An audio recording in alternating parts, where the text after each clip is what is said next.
Si temporeggia e oggi trovo l'occasione e il tempo nel frattempo che sto facendo alcuni lavoretti nel mio laboratorio per dirvi un po' di cosine importanti se state per cominciare il vostro plastico ferroviario. Cercherò di togliere qualche dubbio e soprattutto un po' di paure per chi magari effettivamente inizia proprio all'inizio o per quelli che magari ancora non hanno le idee ben chiare.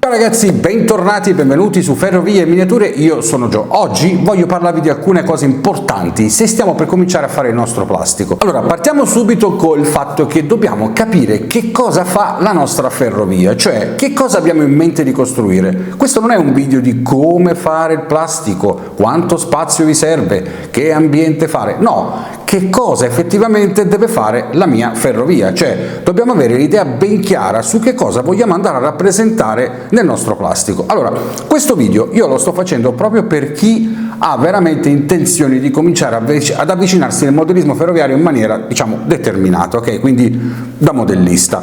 Quindi non vi dico la classica parola che vi ho sempre detto del tipo divertitevi e giocate e fate quello che volete. Assolutamente sì, fatelo, ma in questo video voglio proprio aprire un concetto ben chiaro per chi invece vuole fare proprio il modellismo, quello Quindi la prima cosa che appunto dobbiamo stabilire è che cosa dobbiamo fare su questo plastico, cioè non è che il plastico nasce semplicemente facendo un circuito per il gusto di vedere girare dei treni, ma dobbiamo sì avere il gusto di vedere girare i nostri treni, ma capire qual è la tipologia di ferrovia che dobbiamo fare, che cosa fa la nostra ferrovia, come la usiamo la nostra ferrovia, quali sono le possibilità che ho, sarò io il ferroviere, farà tutto il computer? Lo capiremo in questo video. Intanto possiamo stabilire se il nostro plastico sarà un plastico dedicato alle ferrovie passeggeri, merci o misto. Quindi in base alle nostre scelte dovremo pensarla. È chiaro che se facciamo un discorso di misto significa che voi avete veramente tanto un budget esageratissimo e dello spazio veramente immenso, specialmente se il contesto è pensato in scala H0 come in questo caso.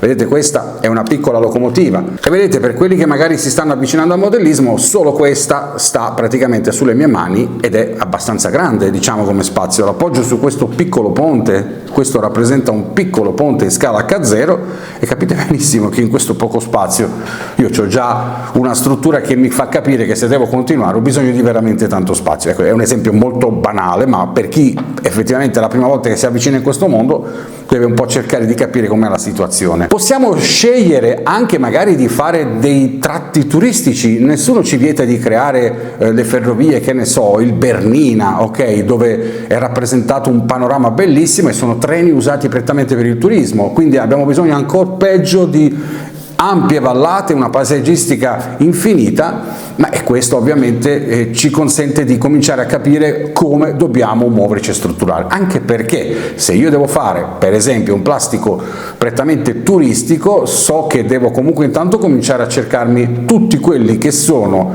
gli elementi per farlo, quindi intanto capire se trovo a disposizione in questo periodo storico il treno per poterlo fare, quindi accertarmi su internet o dal mio negoziante se in questo momento lui ha a disposizione delle carrozze adatte allo scopo. Quindi ho un treno turistico da comprare da qualche parte? Sì, no, la scelta la devo fare ovviamente una volta che io mi sono fatto un'idea se tutto il materiale che mi occorre ce l'ho. Facciamo finta che magari in questo caso vogliamo fare un plastico totalmente merci, allora devo capire quale tipologia di merci devo spostare, quindi un plastico merci significa che devo strutturare e pensare delle tratte studiate, progettate, fatte ovviamente ad hoc, ve le fate voi, oppure potete sfruttarmi, nel senso, tra virgolette, scrivetemi qua sotto su moggioesilchio@gmail.com se avete bisogno di farmi fare una progettazione, io sono a vostra disposizione, ovviamente mi richiedete una consulenza, vi faccio sapere quali sono i costi perché mi occupo appunto di progettazioni ma anche di realizzazioni. Spesso i miei clienti si fanno progettare da me, diciamo, le tratte e poi lavorano da soli, oppure alcuni se li fanno anche costruire. È ovvio che se sto pensando un plastico merci, quindi quindi una ferrovia merci, chiamiamola così. Se sto pensando a una ferrovia merci, quindi basata solo sul trasporto delle merci, devo cominciare a studiarmi anche la logistica, quindi la movimentazione di questi treni. Quindi il tutto deve avere una logica ben precisa, quindi dobbiamo capire che cosa trasportiamo,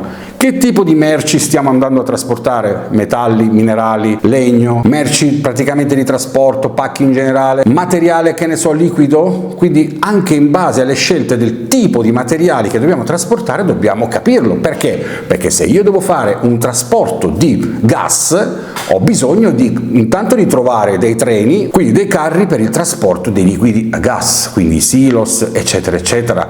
Se io invece devo trasportare minerali, che ne so, carbone piuttosto che sabbia, piuttosto che insomma qualunque tipo di minerale, ho bisogno di altre tipologie di carri, quindi devo andarmi a cercare quali sono i carri che devo comprare, quali saranno le locomotive che sposteranno gli stessi. Perché? Perché se io devo fare delle tratte lunghe da punto A a punto B, quindi facciamo un'ipotesi, da una cava di estrazione fino ad arrivare all'industria che lo lavora, c'è una tratta che simula una tratta di 20-30 km, ovviamente se sono tanti i carri e ho uno spazio a disposizione ho bisogno di una locomotiva che mi trasporta questi carri di una buona prestazione, quindi con una potenza della locomotiva molto pesante, quindi grossa, quindi ho bisogno di locomotive pesanti, ok? Ma se io nel mio plastico sto rappresentando sì una ferrovia di tipo merci, ma faccio delle manovre piccole di spostamenti all'interno di scali,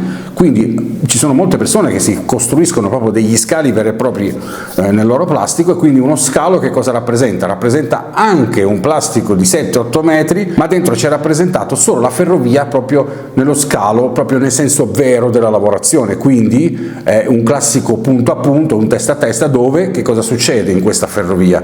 I treni si muovono avanti e indietro per dei movimenti, per delle manovre all'interno appunto degli edifici che sono appunto pensati per lo scarico e il carico dei materiali, e quindi capite che in questo caso i carri saranno sicuramente ridotti e la locomotiva che li trasporta può essere anche una locomotiva leggera, quindi molto piccola, semplicemente perché mi fa delle manovre e quindi non ho bisogno eccessivamente di andare a comprare grandi mammoni da mettere sul plastico. Come potete vedere non sto utilizzando i termini precisi delle locomotive, perché di questo vi sto preparando un video dove andremo invece a vedere questa tipologia, quindi preparatevi per questo, proprio per capire quali sono le giuste locomotive, i giusti carri per determinati tipi di trasporto. Detto questo, andiamo a vedere anche se invece il nostro plastico è pensato in una logistica del tipo trasporto persone, quindi passeggeri. Bene, passeggeri, che linea dobbiamo fare?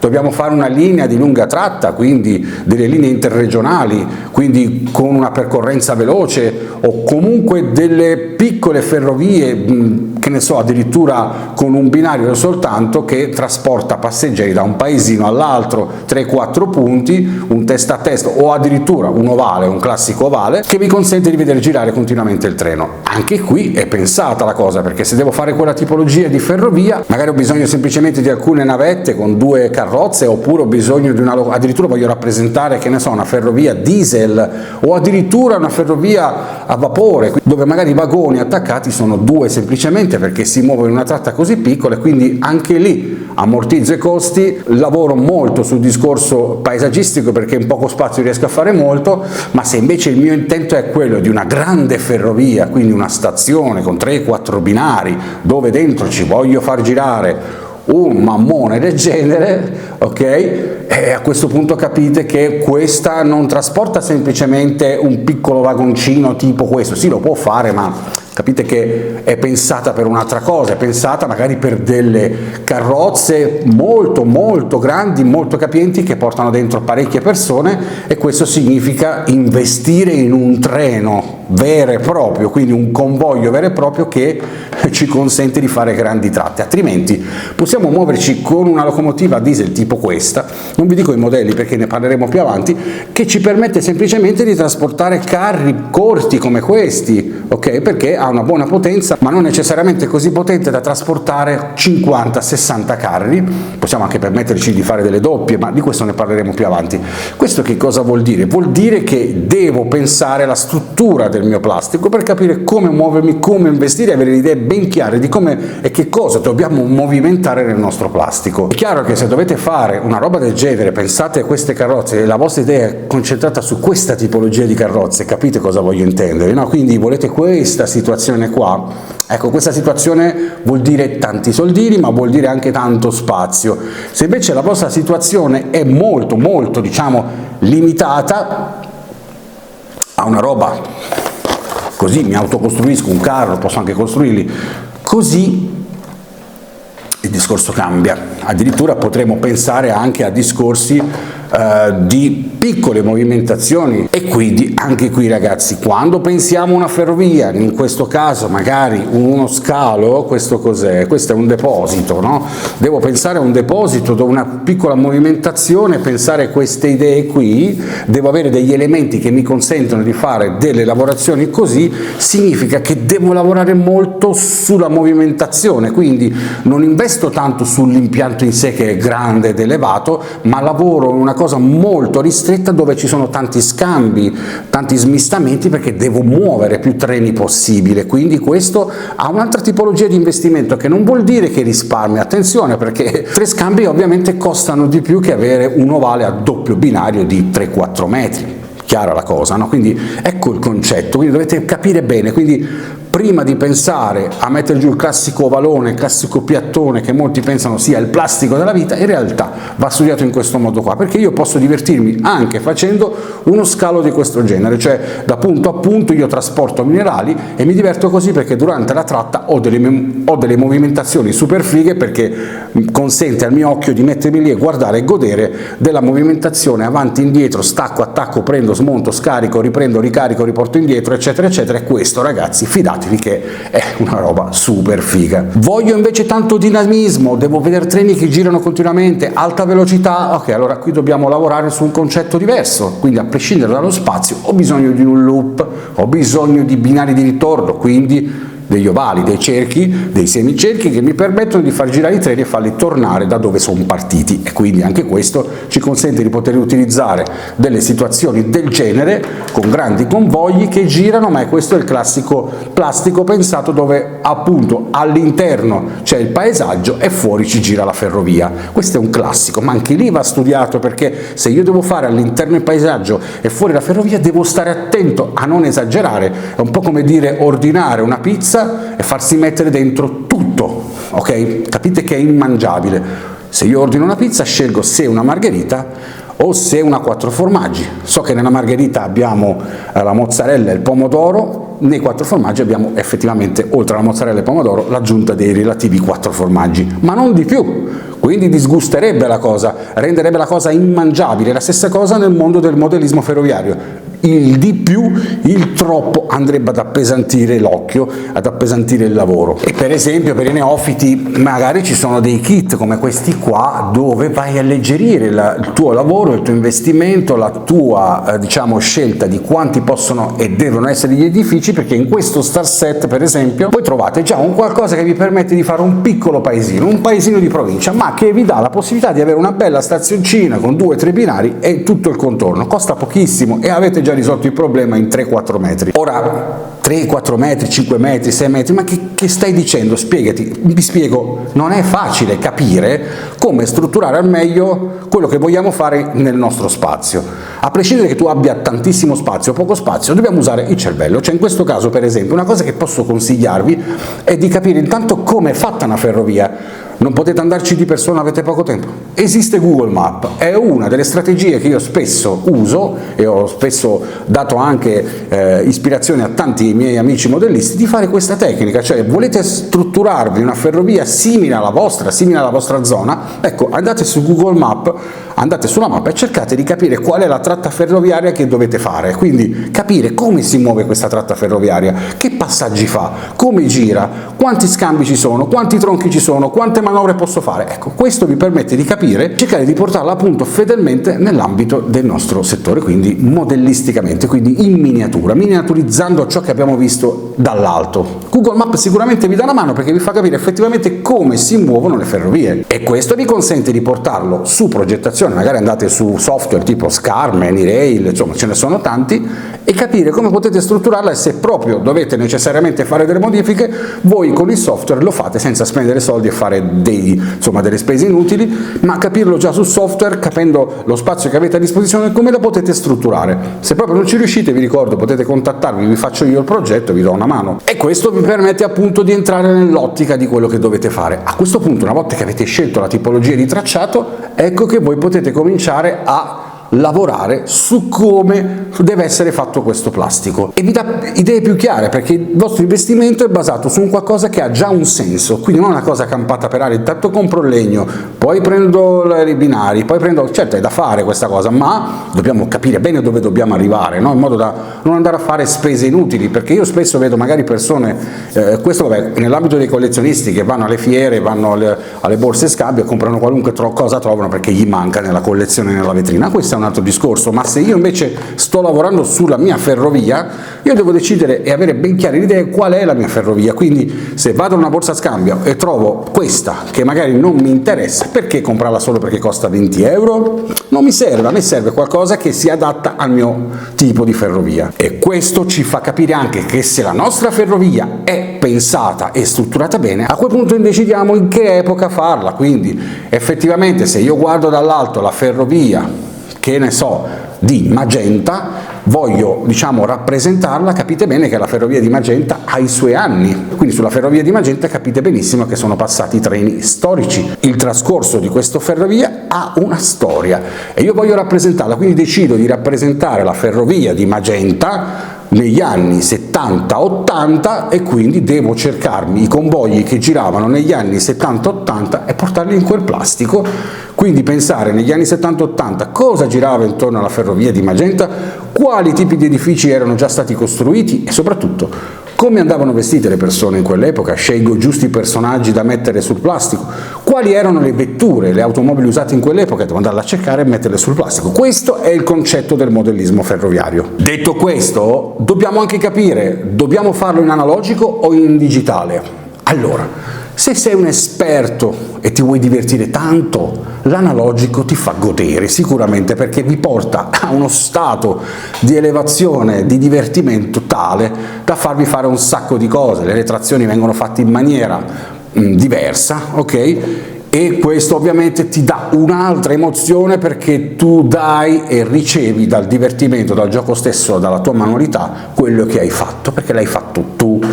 Mentre se vuoi alleggerirti un po' il lavoro, ma ti piace l'elettronica e vuoi fare il capostazione a tutti gli effetti, però non vuoi fare troppi sbatti a livello di elettronica, ecco che ti suggerisco il digitale, perché ti toglie un sacco di problematiche che con l'analogico invece dovresti affrontare se vuoi fare una movimentazione di quelle giuste. Ma tu dici, movimentazione cosa intendi? Movimentazione effettivamente può essere anche un avanti e indietro, ma se un treno parte da un posto per arrivare in un altro, dovrà pure poi tornare indietro, deve sganciare i vagoni, deve fare delle manovre. Queste manovre come le faccio? Io semplicemente col trasformatore poi vado là con le dita e stacco i vagoni e li faccio girare, o devo far muovere tutto in maniera veramente realistica, quindi tutto pensato in un certo modo? Lo posso fare in analogico? Sì. Lo puoi fare in digitale? Sì, ma devi conoscere delle cose, quindi in analogico devi totalmente avere delle capacità di elettrotecnica, nel digitale un po' meno, perché sei aiutato appunto dai sistemi già pronti. Questo che cosa vuol dire? Il capostazione lo posso fare solo in analogico o anche in digitale? Lo potete fare in entrambi i casi. Perché?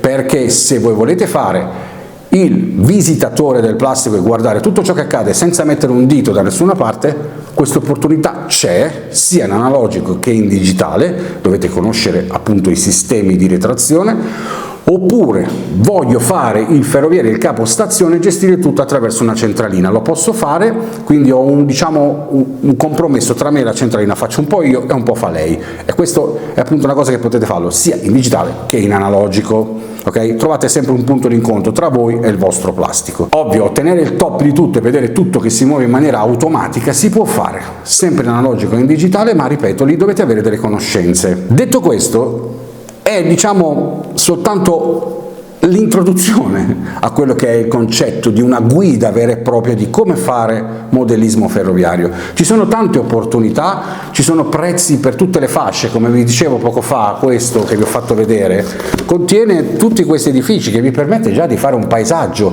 molto easy e all'occhio fidatevi che è molto bello perché in poco spazio riuscite a fare tante cose senza affogarvi, senza cadere nella trappola di spendere un sacco di soldi inutili, e soprattutto in questa tratta voi potete fare una roba del tipo piccoli convogli con poca spesa, li vedete movimentarsi, vi divertite tantissimo, ve lo garantisco al 100%. Cosa? Non sei contento? Vuoi il plastico? Vuoi il plastico da 350 metri quadri?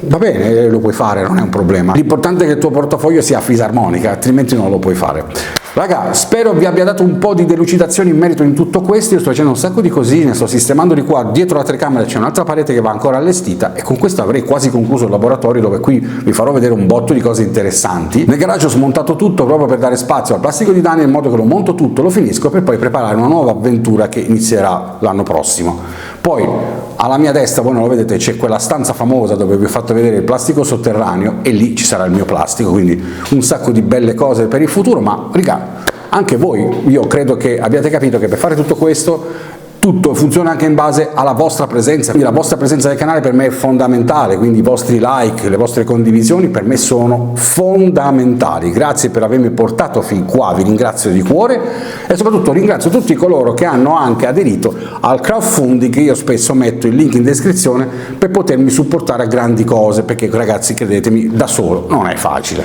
ok? Prima avevo l'associazione, eravamo in tanti, ora sono da solo, quindi per me diventa un po' più difficile farvi vedere un po' tutto, perché le richieste sono tante, mi chiedete di fare tanti tipi di tutorial, ma io farvi vedere tutto dovrei investire veramente di tasca mia, non ce la faccio, sono sincero, però piano piano mi ci sto mettendo dietro, sto cercando di portarvi tutto quello che può esservi utile, soprattutto i tutorial per darvi la mano a fare le cose al meglio. Raga, per adesso è tutto, vi ringrazio per avermi guardato, noi ci vediamo al prossimo video e un abbraccio, ciao!